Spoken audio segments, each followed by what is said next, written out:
지난주에 17장부터 시작되는 성결 법전에서 거류민이라고 하는 단어가 본격적으로 등장한다고 말씀을 드렸습니다.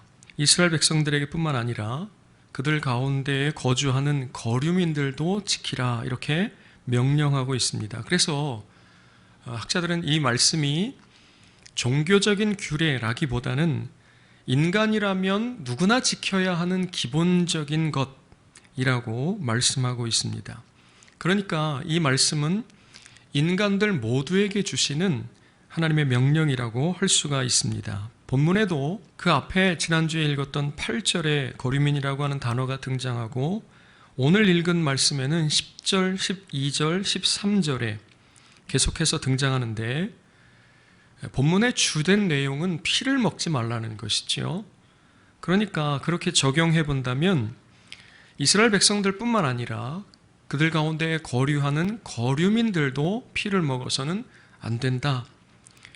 즉, 온 세상 사람들이 다 지켜야 하는 보편적인 명령이라고 할 수가 있는 것이지요. 그런데 오늘날 많은 문화에서 사람들이 피를 먹어요. 직접 피를 먹는 사람들도 간혹 들어보긴 했죠. 그래서 예전에 보면 사슴피가 어쩌고 저쩌고 한다느니 그래서 실제로 살아있는 사슴에다가 빨대를 꽂아서 빨대를 꽂는다는 게 거기서부터 나왔나 봐요. 그러나 그건 아주 극소수의 극성스러운 일부의 이야기고 대부분은 음식을 통해서 먹죠. 선짓국을 좋아하는 분들도 계실 테고 순대도 마찬가지인 것이죠. 또 그건 우리 문화만 그런 것이 아니라 다른 세계의 각 문화들을 보면 좀 더 적나라하게 피를 먹는 그런 문화가 있더라고요. 그러면 레위기 말씀에 이렇게 온 세상 모든 백성들을 향하신 보편적인 명령으로서의 피를 먹는 것을 금지했다면, 그리고 그 말씀이 구약에만 있는 것이 아니라 신약으로 넘어오면 사도행전 15장에도 등장하거든요. 그러면 오늘 우리도 피를 먹지 말아야 되는 것인가? 레위기의 이 말씀은 과연 무엇을 의미하는가? 그리고 오늘 우리에게는 어떤 의미가 있는가 하는 것들을 같이 생각해 보려고 합니다. 우선 본문에서 피를 먹지 말라는 말씀을 하고 있는데 여러 번 반복해서 매우 강조하고 있다고 하는 것을 알 수가 있습니다. 10절, 피를 먹는 그 사람에게서 얼굴을 대하여 이렇게 표현하고 있는데 이건 얼굴을 돌리고 라고 읽으면 되겠습니다. 얼굴을 돌린다고 하는 것이 무엇이냐면, 여러분 우리 축도한 이후에 말씀을 이렇게 띄워 놓는데 이게 민수기 6장의 제사장의 축복이거든요. 여기에 보면 두 번째 구절에 얼굴을 내게 비추사, 세 번째 그 중간 보면 얼굴을 내게로 향하여 드사. 이건 축복할 때예요. 그런데 오늘 본문에는 얼굴을 돌리는 거예요. 그러니까 그 말씀의 의미의 반대를 생각하면 되겠죠. 그 다음에 11절에는 육체의 생명은 피에 있기 때문이다. 12절 피를 먹지 말라, 피를 먹지 말라. 13절 피를 땅에 쏟고, 여기 피를 흘리고 라고 되어 있는데 땅에 쏟는 것인 거죠. 그리고 흙으로 덮어라. 14절 피가 곧 생명이다. 어떤 피도 먹지 말라. 피는 곧 생명이다. 피를 먹으면 백성 중에서 끊어질 것이다. 같은 말씀을 이렇게 저렇게 계속 반복하고 있는 것이죠. 그래서 본문에서는 이러저러한 얘기할 것 없이 피를 매우 강조하고 있다 하는 것 한 가지를 발견할 수가 있게 되는 것입니다. 하나님께서는 창세기 9장에 방주에서 나온 노아의 가족들에게 비로소 육식을 허락하셔요. 그런데 그때부터 이미 하나님께서는 피는 곧 생명이기 때문에 먹지 말라고 말씀하십니다. 모든 산 동물은 너희의 먹을 것이 될지라 채소같이 내가 이것을 다 너희에게 주노라. 그러나 고기를 그 생명되는 핏째 먹지 말 것이니라.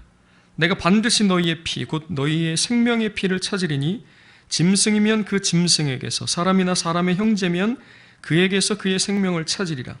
다른 사람의 피를 흘리면 그 사람의 피도 흘릴 것이니 이는 하나님이 자기 형상대로 사람을 지으셨음이니라. 아멘. 육식은 창조의 원리가 아닙니다. 타락한 인간을 물로 심판하신 이후에 조건을 달고 허용하신 거죠. 그리고 그것은 이 세상이 끝날 때까지인 것 같아요. 안타깝지만 천국에서는 육식은 없는 것 같습니다. 이사야 65장에 보면 이리와 어린 양이 함께 먹을 것이며 사자가 소처럼 짚을 먹을 것이라고 말씀하면서 그곳에서는 해함도 없고 상함도 없을 것이라고 말씀하고 있어요. 앞으로 회복될 새하늘과 새 땅은 이전에 처음 인간이 살았던 에덴 동산의 회복 이상이죠. 에덴 동산에서 육식이 없었다면 새로 회복될 새하늘과 새 땅에서도 없는 거예요. 그러니까 이 땅에 사는 동안에 고기를 많이 드시고, 어쨌든 그 나라에서는 더 이상 생명을 도살해서 그것을 내 생명을 위해서 섭취하는 이런 일은 더 이상 없을 거라는 거죠. 육식은 타락한 이 세상에서 사람으로 하여금 살게 하시려고 잠깐 허락하신 것이라고 할 수가 있습니다. 그렇다고 아무렇게나 인간이 원하는 대로 할 수 있는 것은 아니었습니다. 레위기의 원리와 동일하게 이 창세기 말씀에서도 짐승의 피든 사람의 피든 피는 생명이기 때문에 고기를 핏째 먹지 말라 이렇게 말씀하시는 거예요. 그런데 사람의 피는 먹는 것이 아니어서 6절에 다른 사람의 피를 흘리는 경우를 말하는 것이고, 그렇게 되면 그 사람의 피도 흘릴 것이라고 말씀하고 있어요. 그러니까 정리하면 짐승의 피를 먹거나 다른 사람의 피를 흘리게 되면 그 사람에게서 그 생명을, 그 피를 찾을 것이다. 그도 피를 흘리게 될 것이고 생명은 생명으로 갚을 것이다. 이렇게 말씀하고 있는 것이죠. 짐승의 피를 흘리거나 그래서 그 피를 먹거나 혹은 사람의 피를 흘리게 하면 그 흘리게 한 사람, 그 피를 먹은 사람이 그 죄를 담당하고 본인도 그렇게 피를 흘리고 생명으로 갚아야 된다. 이렇게 말씀하고 있는 것이죠. 덧붙여서 오늘 본문 13절에 보면 먹기 위해서 도살한 경우에 그 짐승의 피를 먹지 않는 것뿐만 아니라 피를 땅에 쏟고 조금 전에 말씀드린 대로 흙으로 그 피를 덮으라 이렇게 말씀하고 있어요. 이에 대해서 학자들은 이런저런 설명을 합니다. 여러 가지 설명을 하는데 여러분 이 말씀을 이렇게 딱 읽고 듣고 머릿속에 생각나는 그림이 뭐예요? 저는 이 말씀을 이렇게 읽으면서 생명의 피를 땅에 쏟고 흙으로 덮어주는 것은 마치 죽은 동물이나 사람을 잘 묻어주는 것 같다 하는 생각이 들었습니다. 동서를 막론하고 죽은 이에 대한 최대한의 예우, 그것은 잘 묻어주는 것이죠. 그래서 장례를 잘 치러주었느냐 그렇지 않느냐 하는 것에 관해서 사람들은 매우 중요하고 예민하게 반응하는 것이죠. 그러니까 본문에서 먹기 위해서 어쩔 수 없이 도축은 했지만 그 피는 먹어서는 안 되고, 그러면 이 피를 어쩔 것이냐? 그냥 대충 처리하는 것이 아니고 땅에 다 쏟아라. 마치 제사할 때 그 제물의 피를 어떤 경우에는 제단에 뿌리기도 하고 바르기도 하지만 나머지 피를 제단 밑에 쏟아버리는 것과 같이 이 피도 마찬가지로 땅에 쏟고 끝나는 것이 아니라 흙으로 잘 덮어주라는 것이죠. 이런 내용들을 볼 때 본문에서 피를 매우 중요하게 여기고 있구나, 그것을 강조하고 있구나 하는 것은 틀림이 없는 것 같아요. 그것이 짐승의 피이든 사람의 피이든 간에 그 피를 매우 중하게 여기고 있다는 사실입니다. 그런데 여기서 우리가 주의해야 할 것이 있는데, 피 자체에 어떤 마술적인 힘이 있어서 그런 것은 아니라는 사실이죠. 여러분, 피 자체에 어떤 힘이 있는 것은 아니에요.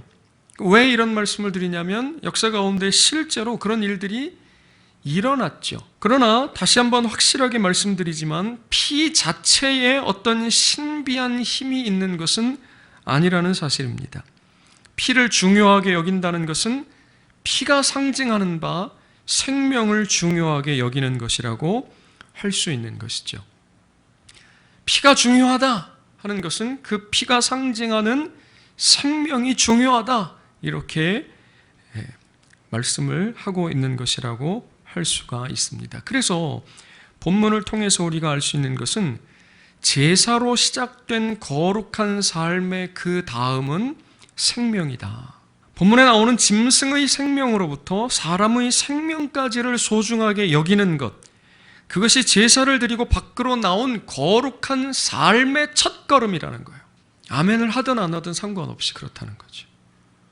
제가 여태까지 이런 설교를 한 적이 없었고 익숙하지는 않아요. 그런데 레위기를 앞에서부터 차근차근 설교해 나가면서 우리는 레위기 말씀이 신랑이신 하나님과 신부인 이스라엘이 함께 더불어 화목하게 잘 사는 법에 대해서 말씀해 준다고 했고, 그 안에는 사람이 사람과 화목하게 잘 사는 내용이 들어가 있었어요.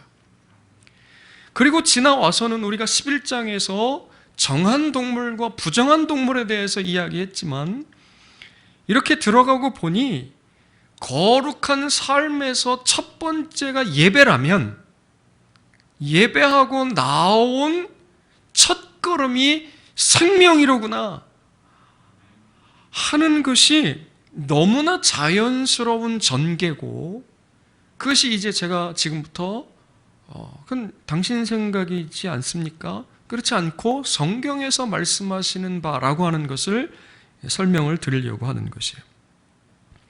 거룩은 나의 생명뿐만 아니라 다른 사람들의 생명을 소중하게 생각하는 것입니다. 여러분, 거룩이라고 하니까 우리가 너무 이렇게 멀리 있는 것 같은데, 그리고 구름 잡는 이야기를 하는 것 같아요. 그래서 마치 옛날에는 이런 식으로 받아들여졌어요. 거룩이라고 하는 것이 마치 성경을 이렇게 끼고 다니는 거, 까불지 않는 거, 앉아있을 때 다리 꼬고 앉지 않는 거, 앉아있을 때 다리를 덜덜덜덜덜 떨지 않는 거, 이런 모든 것들이 거룩인 것처럼 받아들여졌다, 이런 얘기예요. 그래서 이렇게 성경을 들고 다니면 저거는 경망스러운 거, 이렇게 성경을 들고 다니면, 이렇게 성경을 들고 다녀야 그건 거룩한 것, 이렇게 여겨졌다는 거죠. 과연 그러냐? 저는 그렇지 않다, 전혀 그렇지 않다라고 생각하는 거예요. 저의 생각이 말씀을 기반으로 해서 그렇게 결론 내린 것이다, 이렇게 저는 생각하고 있습니다. 제가 지금 말씀드린 것들은 거룩이 아니고 유교적인 거예요.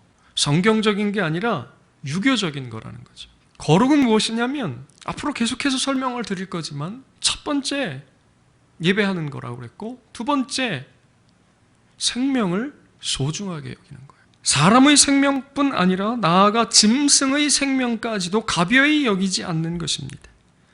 사람을 살게 하시려고 육식을 허용하셨지만, 그렇다고 무분별하게 짐승들을 잡아 죽이는 것을 결코 허락하신 적이 없다는 사실을 우리는 기억해야 합니다. 그러나 인간의 탐욕은 끝이 없고, 살기 위하여 육식하는 것 외에 동물들을 학대하고 씨가 마르도록 죽여왔어요. 상아를 얻는다고, 가죽을 얻기 위해서, 스태미너에 좋다고 해서, 또는 그냥 재미로, 혹은 개발의 명목으로 등등 멈추지 않는 인간의 탐욕은 하나님의 피조 세계를 잘 다스리라고 하는 처음 창조시의 명령과 전혀 상관없이 그 명령을 무색하게 이 땅에서 생물들을 점점 사라지게 만들고 있다는 것이죠.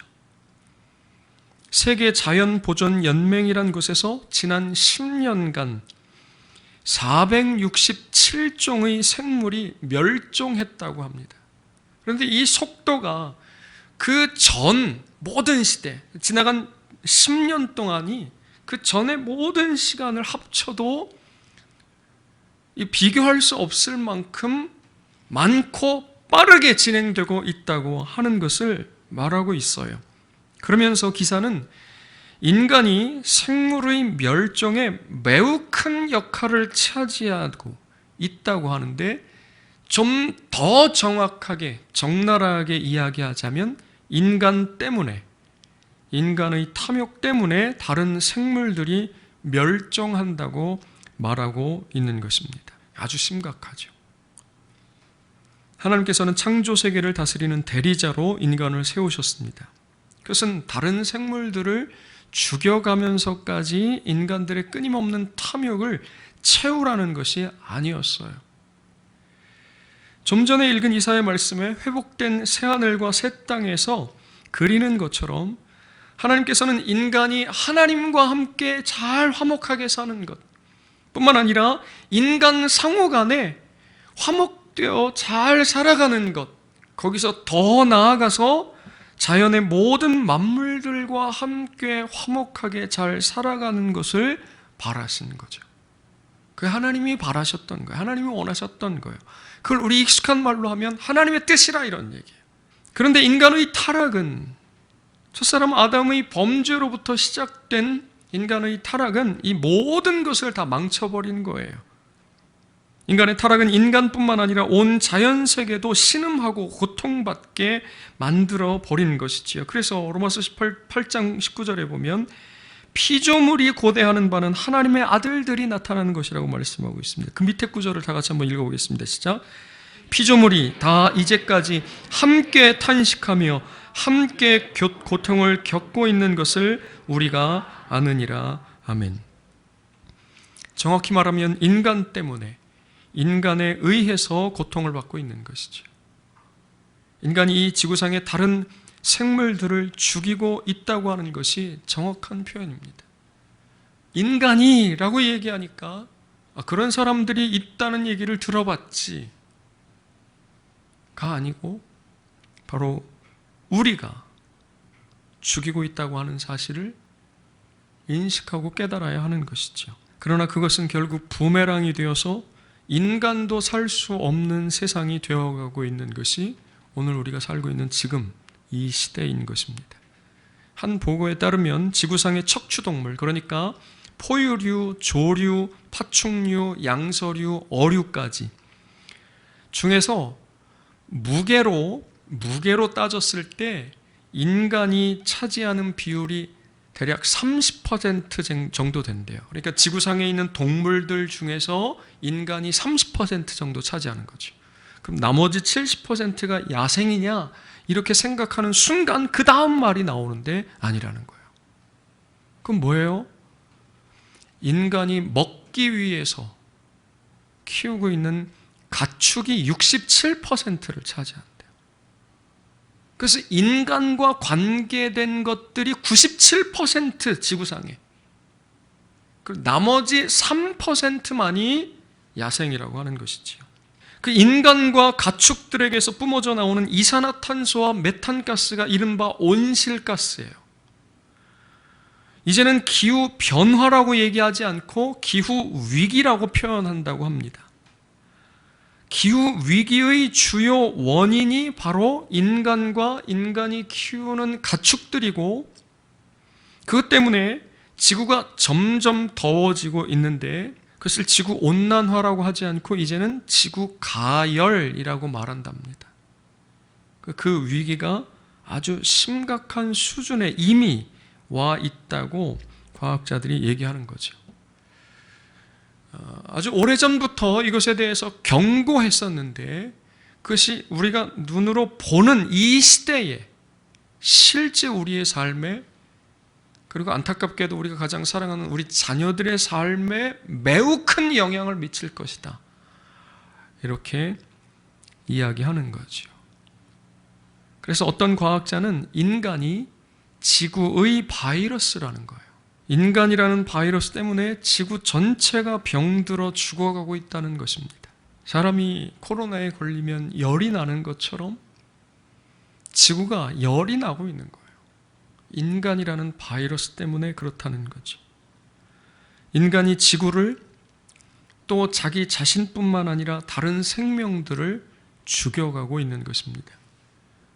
여러분, 조금만 뉴스나 어떤 책이나 찾아보면 제가 과장해서 얘기하는 것이 아니라고 하는 사실을 알 수가 있으실 거예요. 이건 과장해서 얘기하는 것이 아닙니다. 설교는 과장하는 것이 아니에요. 그런데 성경은 하나님께서는 생명을 매우 중요하게 여기신다고 말씀하고 있습니다. 공중의 새도 내일 아궁이에 던져지는 들풀까지도 아끼신다고, 기르시고 입히신다고 말씀하고 있는 것이지요. 하나님께서 니느웨 성에 요나를 보내셨는데 그 요나를 통해서 경고하셨을 때 그 땅의 백성들이 회개했죠. 그러니까 요나가 투덜댑니다. 왜 심판을 내린다고 하면서 안 내리시느냐? 좋은 구경하게 생겼는데 하나님 때문에 다 망쳐버렸다고 원망하고 있을 그때 하나님께서 말씀하시죠. 다 같이 시작. 하물며 이 큰 성읍 니느웨에는 좌우를 분별하지 못하는 자가 12만여 명이요 가축도 많이 있나니 내가 어찌 아끼지 아니하겠느냐 하시니라. 아멘. 여러분, 얼마나 전율이 일어나는 말씀입니까?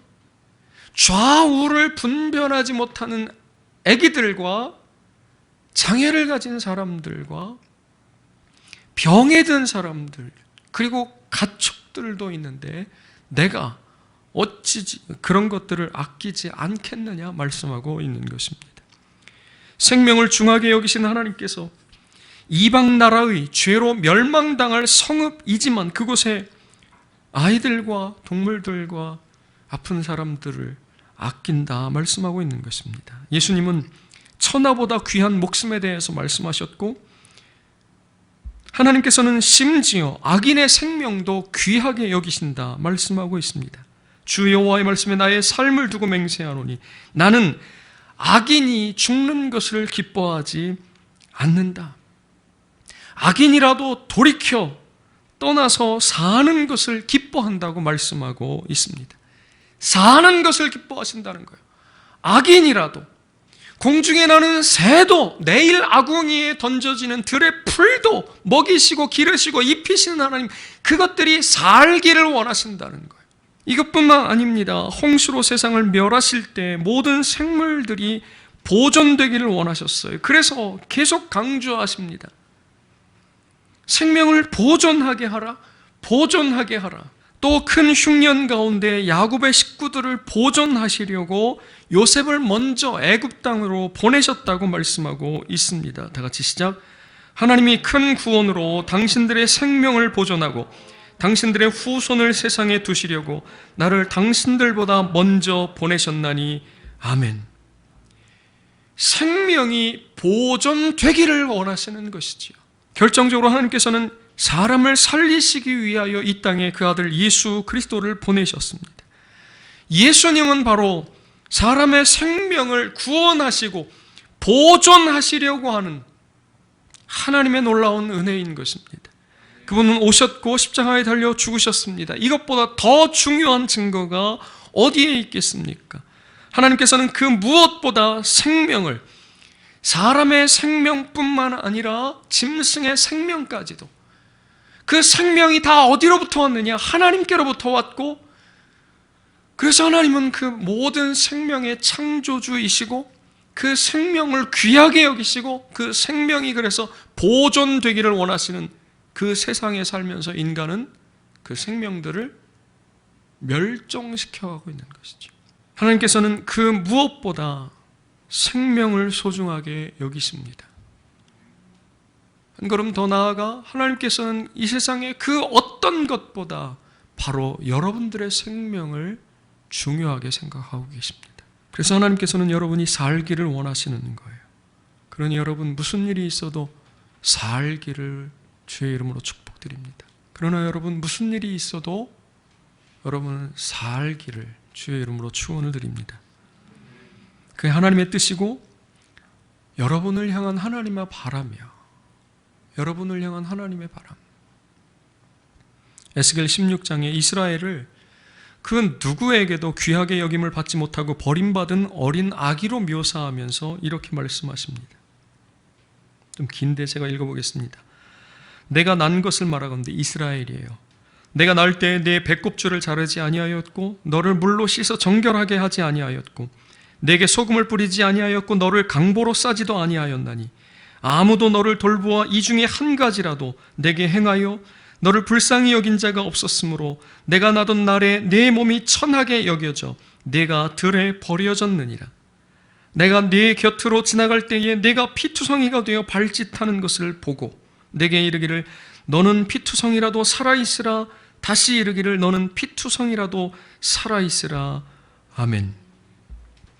보통 갓난 아기나 짐승의 갓난 새끼를 핏덩어리라고 비유하여 말하기도 하는데 여기 이 피투성이가 바로 그건 거죠.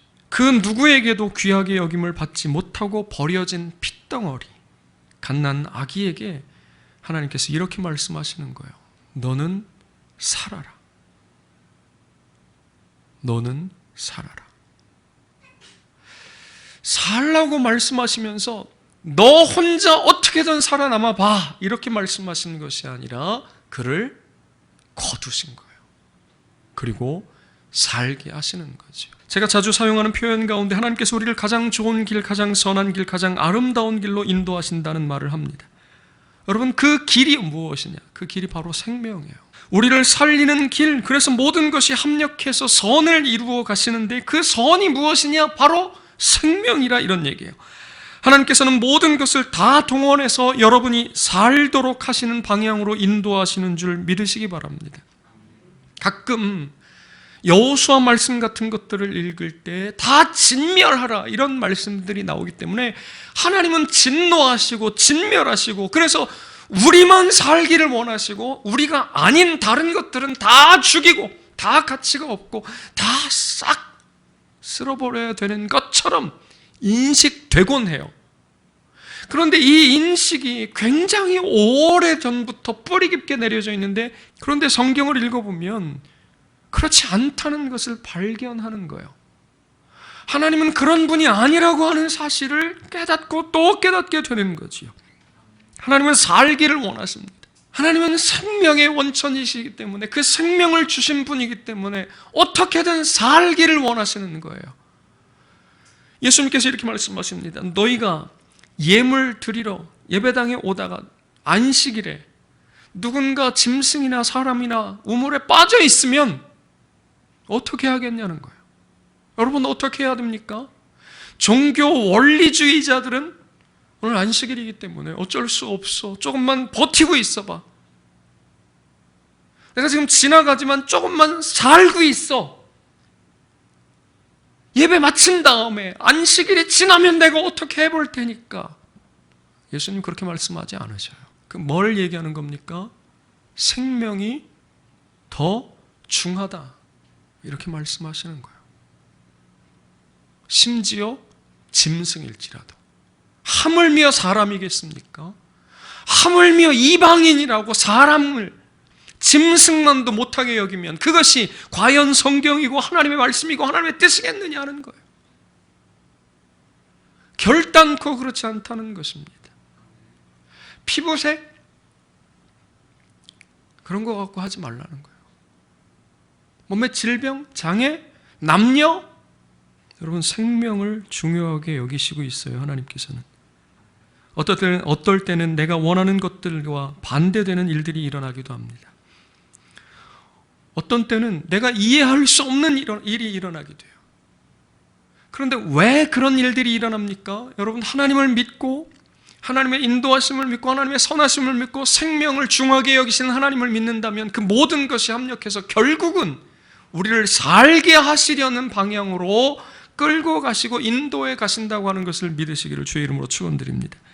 우리를 살리기 위해서, 우리를 통해서 그 누군가를 또한 살리기 위해서 하나님께서는 지금 당장은 우리 머리로 이해할 수 없지만 어쩌면 내가 원하는 대로의 모습이 아니라 정반대로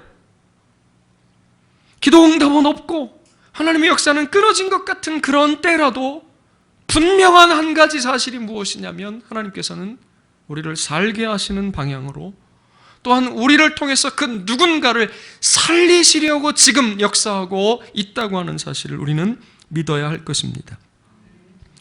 성도 여러분, 살기를 주의 이름으로 축원을 드립니다. 무슨 일이 있어도 살아야 하는 것이지요. 그것이 하나님께서 저와 여러분을 향하신 하나님의 바람이라고 하는 뜻, 하나님의 뜻이라고 하는 사실입니다. 살되 다른 사람들과 화목하게 사는 거예요. 살되 자연 만물과도 화목하게 잘 살아가는 것, 그것을 하나님께서 바라고 원하시는 것이죠. 그것이 천국이에요. 그것이 하나님 나라의 모습인 것입니다. 하나님께서는 그렇게 우리가 살기를 바라시는 만큼 다른 사람, 다른 생명들도 다 함께 잘 살기를 바라고 계신 것이지요. 그렇게 온 천하 만물을 창조하신 하나님께서는 모든 생명을 귀하게 여기십니다. 온 천하 만물, 모든 생명이 다 하나님께 속했기 때문이에요. 하나님의 것이기 때문입니다. 그러니 마땅히 거룩은 나의 생명뿐만 아니라 다른 사람, 심지어 악인의 생명까지도, 그리고 별것 아닌 것 같은 동물들, 생물들의 생명까지도 귀하게 여기는 것, 그것이 바로 거룩이라고 말할 수 있는 것입니다. 여러분, 그래서 비닐을 더 적게 써야 돼요. 물도 아껴 써야 됩니다. 차는 가능하면 적게 타야 되는 거예요. 아끼고 애쓰고 환경이 오염되지 않도록, 그 오염된 환경에서 동물들이, 식물들이 죽어가고 있기 때문에 에어컨 설치는 했지만 가능하면 덜 틀도록 노력해야 되는 거죠.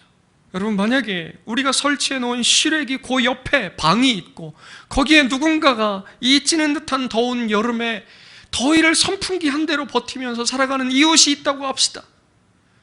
그러면 그 실외기를 옮기던가 아니면 적어도 덜 틀어야 되지 않겠습니까? 트는 동안에라도 불러서 이쪽에 오라고 해야 되지 않겠습니까? 그런데 그러한 일들이 지금 지구 전체에 일어나고 있는데 우리나라에서 이렇게 계속 더위를 하려고 에어컨을 틀어대면 저 아시아의 어떤 나라, 저 아프리카의 어떤 나라, 저 남미의 어떤 나라는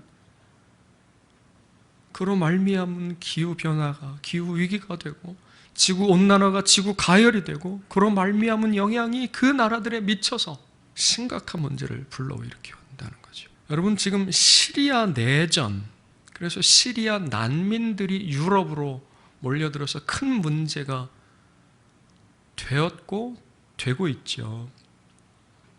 그런데 그 시리아 난민 사태의 원인 가운데 하나가 기후변화예요. 무슨 얘기냐면 그 시리아 난민 사태가 일어나기 몇 해 전에 지구 온난화로 지구 이 상층부에 높은 하늘에 제트 기류라고 하는 것이 있는데 지구 온난화로 그것이 이렇게 힘이 약해진 거예요. 약해져서 파키스탄에는 계속 어느 지역에 비가 내리고 러시아의 어느 지역엔 계속 해만 쨍쨍 비쳐가지고 그게 거꾸로 될 수도 있습니다. 제가 기억하는 게 거기에 가뭄이 들어버린 거예요. 그런데 그 러시아의 그 지역이 밀 주요 생산지였는데 거기에 가뭄이 드니까 거기에서 난 것들이 시리아나 이런 쪽으로 쭉 공급이 됐는데 가뭄 때문에 밀가루의 가격이 올라가 버린 거예요. 그러면 가난한 사람들일수록 소득의 대부분을 먹는 것에 사용하잖아요. 그런데 먹는 것이 비싸지니까 이게 이제 어려워진 거죠. 여러 가지 이유가 복합적으로 맞물린 가운데에 농산물 가격이 올라간 거예요. 근데 그 가격이 올라간 원인이 기후변화고, 그 기후변화의 주요한 원인들은 이른바 선진국들에게 있는 거지. 잘 사는 사람들에게. 그래서 주의하고 조심하고 또 조심하지 않으면 우리 자녀들의 시대에 아주 큰일 날 수가 있는 거예요. 그런 위기 가운데 있는 것이죠. 여러분, 거룩이라고 하는 거, 비닐봉지 2개 쓸 때 하나 쓰는 게 거룩이라고 말씀드리는 거예요.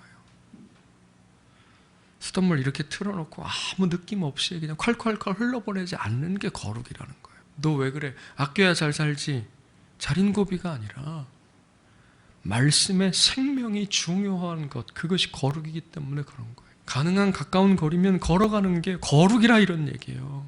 거룩은 나의 생명뿐만 아니라 다른 사람, 심지어 악인의 생명까지도, 그리고 별것 아닌 것 같은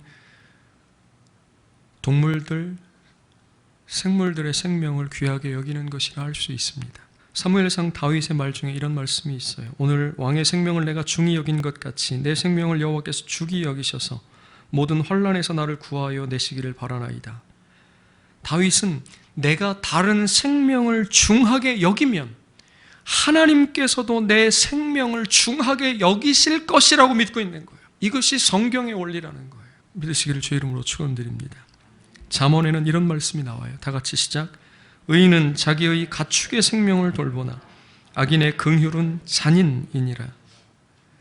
잔인한 건 거룩이 아니라는 거예요. 의인은 자기 집의 짐승이라도 돌보아주는 것이 의인이라. 다르게 얘기하면 거룩은 자기 집에 있는 말 못하는 짐승이라도 돌보아주는 것이 거룩이라는 거예요. 그런데 질서가 있습니다. 이게 뒤집어지면 안 돼요. 짐승을 귀하게 여긴다고 사람을 우습게 여기는 건 그건 성경적이지가 않아요. 그래서 저기 어느 지역에 가면 짐승을 위해서 자기 거죠. 자기의 애원, 자기의 반려. 그러니까 결국은 자기 사랑이죠. 자기의 짐승들을 위해서는 생일잔치도 해준답니다. 몇 백만 원, 몇 천만 원을 드린답니다. 강아지, 고양이에게. 그렇게 성도들로서 잘하는 것이라고는 할 수 없어요. 질서가 있는 거죠. 굳이 따지자면 사람이 먼저인 거죠. 그런데 의인은, 거룩은 자기 집안에 거하는 짐승이라도 돌보아주는 것이. 악인이, 누가 악인이냐? 잔인한 사람이 악인이라는. 가끔 뉴스에 강아지를 차에 매달고 이런 거는 뱃속에서부터 예수님 믿었다고 해도 그건 아니에요. 그래서 학자들은 앞에 나왔던 제사의 제물들을 잡을 때 그 제물이 고통을 느끼지 못한 최소한의 고통을 느끼도록 배려해서 그렇게 도살했다고 말합니다. 여러분, 우리가 그럴 수 있으면 좋겠습니다. 잔인한 것이 아니라 불쌍히 여기고 돌보고 생명을 귀하게 여기는 저와 여러분 될 수 있기를 바랍니다. 레위기 들어올 때 이 말씀은 신부인 이스라엘이 신랑이신 하나님과 화목하게 잘 사는 법에 대해서 가르쳐 준다고 했습니다. 레위기를 읽어갈 때 이 안목을 가지고 읽으면 잘못 해석할 염려가 줄어들게 될 것입니다. 하나님께서 창조하시고 귀하게 여기시는 생명을 사람이건 짐승이건 귀하게 여기는 것은 마땅한 것이고 그것이 곧 하나님과 화목하게 잘 사는 법 안에 들어있다고 하는 사실을 우리가 잊지 말아야 할 것입니다. 그것이 곧 거룩이라는 거예요. 그렇다고 고기를 먹지 말라는 건 아닙니다. 순대도 드셔도 돼요. 화목제를 통해서 살펴본 말씀은 좋은 일, 감사한 일이 있을 때 화목제를 드리고 그것을 제사장에게도 주고 이웃과도 함께 나누어 먹으라고 말씀하고 있어요. 그러니 과도한 탐욕이 아니고 잔인한 것이 아니고 조심조심 하면서 이웃과 함께 감사할 일을 나누고 같이 먹으며 하는 것들을 기뻐하고 그런 것까지 하나님께서 죄라고 말씀하시는 것 같지는 않아요. 그럼에도 불구하고 거기에서 인간은 늘 넘어간단 말이에요. 넘어가지요. 지나친 것, 탐욕이라고 할 수 있어요. 그래서 이 뒤에 모든 거룩은 한마디로 그 반대, 부정적으로 얘기한다면 탐욕을 경계하는 것이라고 표현할 수 있습니다. 매일의 삶에서 작은 행동 하나하나 생명에 대해 귀하게 여기는 것, 그것이 거룩이라고 오늘 이 본문의 피를 강조하시는 이 말씀, 그건 생명을 강조하는 이 말씀, 성결 법전으로 예배하고 예배당 밖으로 내딛는 첫걸음으로서의 생명을 귀하게 여기는 것, 그것이 거룩이라고 오늘 본문이 말씀하고 있다고 저는 믿는 것이지요. 사람이든 짐승이든 생명을 귀하게 여길 수 있는 거룩한 사람이시기를 주의 이름으로 축원드립니다. 기도하겠습니다.